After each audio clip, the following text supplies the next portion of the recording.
Hello viewers. In this next video, we're going to take a look at how a teacher can ask activating questions of their students. And of course, I will be modeling this with the usage of a CPE reading text. So we'll be engaging in a receptive skills lesson, which is phased, as we learned about in the previous video. And I will demonstrate how one can ask questions at different levels of Bloom's taxonomy in order to facilitate learning. All right, let's get started. And the topic in this video, as I've said, is about asking questions to facilitate learning. So why do teachers ask questions? As the teacher asks. What do you think? Well, asking questions is quite important in language learning on the teacher's part because it's the basis of activating work forms. It helps turn on the brain and it activates learning. So what you ask as a teacher is the content. How you ask is your technique. The how also involves responding to learners' answers and ensuring that everyone has a chance to contribute. Now, this can be quite challenging for language teachers. If we look at the levels, according to Bloom's taxonomy, and this was also written in the Evans and Etikhofen book that we have for our course, we're dealing with 4 levels here. The level of remembering. So if we're using Cinderella as a text, either reading, listening, video, what does Cinderella lose after the ball? Well, this is just remembering the detail from the story. A higher level of questioning would be that which demands some understanding. Explain why Cinderella needs to leave at midnight. Why does Cinderella need to leave at midnight? So this involves a slightly higher order, more complex level of critical thinking on the part of the learner. An even higher level, that is of integration or analysis, which parts of the Cinderella story could happen in real life? So here we're combining the text that we've read or watched or listened to with our current reality. So this is an integration order thinking skill, and this is considered higher order and more complex. And then, according to Bloom, or the old version, the creating level is the highest level of learning. And here we might ask a question like, what would have happened if Cinderella had had a very common shoe size? So we're asking the learners to imagine something abstract, and that is quite a high order complex task. So again, lower order, higher order, higher order. Now, there are a few strategies one can use for questioning. So for lower order questions, otherwise known as display questions, which are designed to elicit learners' prior knowledge or check comprehension, we would ask questions which focus on the form or meaning of language structures and items, or, for example, reading passages. And with lower order questions, quite often the teacher already knows the answer. Questions like, what does word X mean? When do we use this verb tense? What comes after, this word? What's the opposite of that word? Where's the stress in this particular word? So again, the answer is known. Now here, at a higher level, we're asking what are known as referential questions. These require the learner to provide information, give an opinion, explain, or clarify. These kind of questions focus on content rather than language, and they require follow-up or sort of probing further questions. And here the answer is not necessarily known by the teacher because the questions are divergent and open-ended. They're broad, they have multiple answers, and they require a higher level of thinking from learners. What do you think about this? Have you ever done that? When, where, and why? What kind of? How do you? So again, open-ended questions, higher order. Now let's try it. Here's our pre-reading phase. You will read a text entitled Positive Psychology. Before you read, answer the following questions. Talk together with a partner. What do you think positive psychology entails? Do you think people can be positive all the time? Is it okay for people to sometimes feel unhappy? If so, when and why? Now again, in my class, I would ask my learners to talk to the people around them. And of course, my learners have a very high level of English, so I can ask open-ended pre-reading questions such as this to, elicit interest in the topic. Okay. Now here's the text. Positive psychology. For anyone involved in the field, the term positive psychology has become a familiar one in recent years. The term is attached to a movement which seeks to restore are regarded as positive features of human nature, such as happiness, virtues, personal strengths, and altruism, their rightful place within the field of psychology. The movement can be seen as a reaction to a perceived overemphasis on mental illness, the expense of mental health, in the study of psychology. The term positive psychology was actually coined by humanistic psychologist Abraham Maslow as back as 1964. Neither the term nor the intellectual approach surrounding it really took until Martin Seligman made it the centerpiece of his presidency of the American Psychological Association in 1998.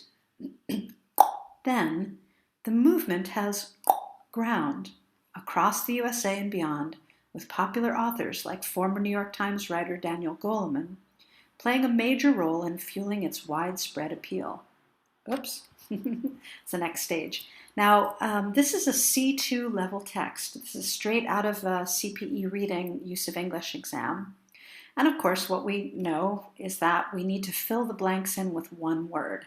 I should have given the instructions before showing you the text.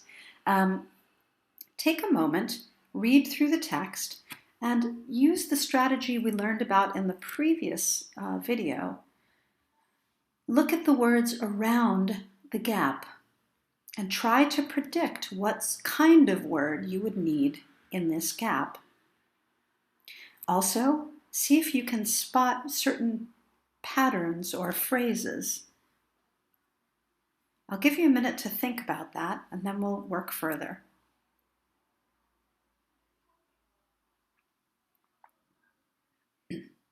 Okay, well, so for example here in number 8, the word has and then a past participle. So we figure we're going to need a verb here, right? This is prediction. It's probably present perfect tense, has, and then what's known in Dutch as a voltooid deelwoord, a past participle. So that may help us predict the answer to number 8. This is also a chunk of language. There's a collocation here, a word that goes with ground when something becomes popular. Let's see if we can find other patterns or chunks of language. Okay. Here's one.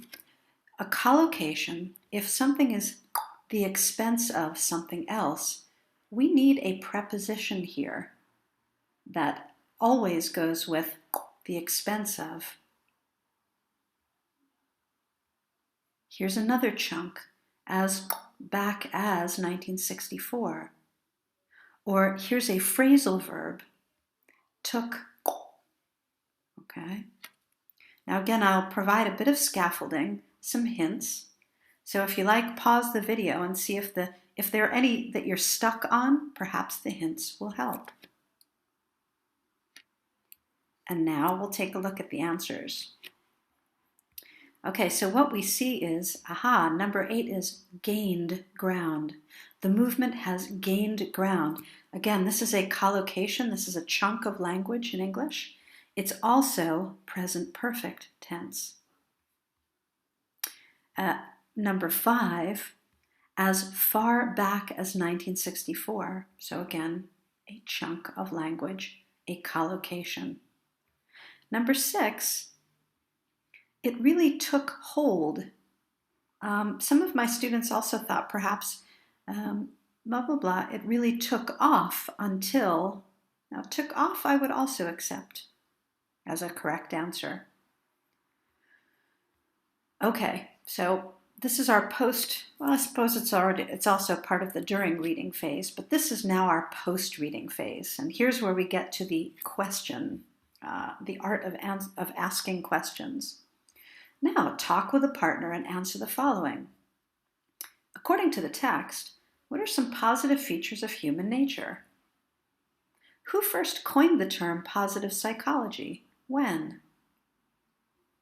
Why was it important to establish a field of psychology that was the opposite of those focused on mental illness?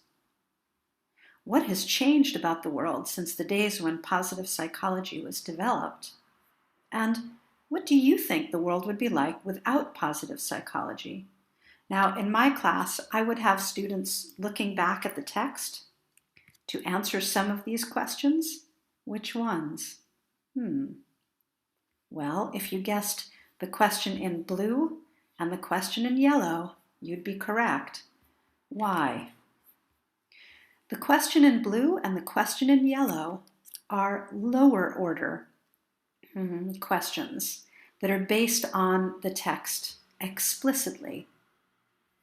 The question in green and the question in gray are higher order questions, which are open-ended, and thus the teacher does not know the answer, right? It's the students who provide the answers here. These are open. But okay, so if these are lower order questions, for example, the blue, what level of the taxonomy are we working at here? And if you guessed A, remembering, you are correct. This is simply looking back at the text to find the facts and the details in the text. But we're moving up a level here. This is a bit more difficult. Oops. Oh, sorry, guys. Don't know what happened there. My trigger finger's a little too active. Here we're dealing with a higher level of the taxonomy. So it's not remembering, it's the level above that. And that is, if you guessed understanding, you were right. The question is why? Why was it important to do this? And the answer, of course, is to be found in the text. Now here, we've moved up to the higher order level of questions. Here, we're asking students to reflect on the world around them in reference to the text they read. So what level of the taxonomy is this? Well, we know it's not remembering. It's not understanding. That's right. It's integrating or analyzing, looking at something current in our reality in reference to the text. Okay.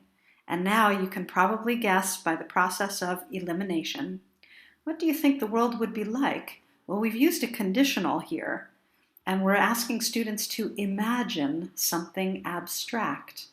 And that is the highest level of Bloom's taxonomical question formation, question asking. That is creating.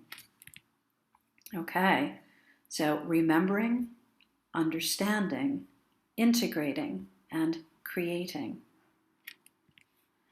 I hope this has helped, not only to give you a chance to prepare for C2 level Cambridge reading texts, use of English texts, but also to learn a bit about how we teach language and ask activating questions. Thanks for watching.